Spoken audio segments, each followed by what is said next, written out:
Pourquoi la musique mondaine est considérée comme péché? Le rap chrétien, la musique mondaine, danser dans des églises, est-ce que c'est un péché? Et est-ce que ça permet de glorifier Dieu?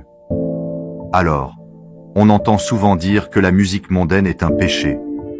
Je vais vous expliquer pourquoi, et je vais aussi vous expliquer quels types de musiques sont interdites et quels types de musiques sont autorisées. Donc d'abord, qu'est-ce que la musique mondaine? Comme son nom l'indique, c'est une musique qui va se rapporter aux choses de ce monde. Le monde étant rempli de péchés, la musique va glorifier les péchés de ce monde. Ainsi, la musique est un des plus gros pièges du diable. Il nous est tous déjà arrivé d'avoir une musique dans la tête, une chanson, et de pas arriver à se la sortir de la tête. Parfois même une musique qu'on n'aime pas, mais qu'on entend en boucle dans notre esprit. On n'arrive pas à se la sortir de la tête parce qu'elle est belle et bien rentrée dans notre subconscient, et c'est ça le gros piège de la musique. Donc les musiques qui sont interdites, ce sont toutes les musiques qui vont parler de péché, qui vont parler par exemple de meurtre, de vol, de fornication. Autrement dit, énormément de musique, mais pour autant, il y en a certaines qui ne sont pas concernées. Le premier type de musique qui est autorisé, c'est bien évidemment les louanges chrétiennes. Et j'ai bien dit les louanges, je n'ai pas évoqué le rap chrétien dont je parlerai après. Le deuxième type de musique qui peut être autorisé est tout ce qui va être instrumental, à condition que ça ne serve pas à glorifier Satan ou toute autre chose négative. Et la dernière catégorie, ça va tout simplement être une musique qui ne va pas parler de péché, tout simplement.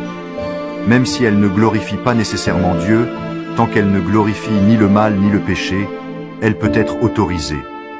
Cependant, la réalité, c'est que des musiques qui ne parlent pas de péché, il n'en y a que très peu. Il faut donc faire très attention à ce qu'on écoute. Maintenant, pour ce qui est de danser dans des églises ou de parler de rap chrétien, je pense qu'il y a une certaine manière de glorifier Dieu. Certains semblent avoir oublié un verset et son exégèse qui nous dit que Dieu n'aime pas tous les types de musique. En Amos 5,23, il est dit « Arrêtez de crier vos cantiques à mes oreilles. Je ne veux plus entendre la musique de vos harpes. » Ici, Dieu reproche l'hypocrisie des Israélites qui pratiquent des rituels religieux et offrent des chants et de la musique à Dieu, tout en négligeant la justice et la droiture. Leur culte est devenu vide de sens, car il n'est pas accompagné d'une véritable repentance et d'une conduite juste. C'est ce qui arrive à plusieurs chrétiens qui font du rap chrétien, car ils s'inspirent de mouvements qui n'ont rien à avoir avec Dieu. Le rap a initialement été créé dans un esprit de révolte.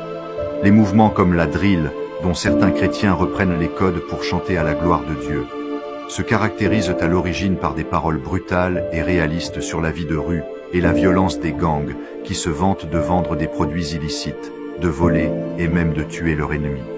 De ce fait, une musique dite chrétienne, reprenant des codes impurs, ne peut pas correctement glorifier Dieu. Se forcer à prendre comme modèle les mouvements actuels, c'est se conformer au siècle présent. Et il est dit, en Romains 12:2, « Ne prenez pas comme modèle le monde actuel, mais soyez transformés par le renouvellement de votre intelligence, pour pouvoir discerner la volonté de Dieu, ce qui est bon, ce qui lui plaît, ce qui est parfait. » Alors, voilà. J'espère avoir correctement répondu à cette question.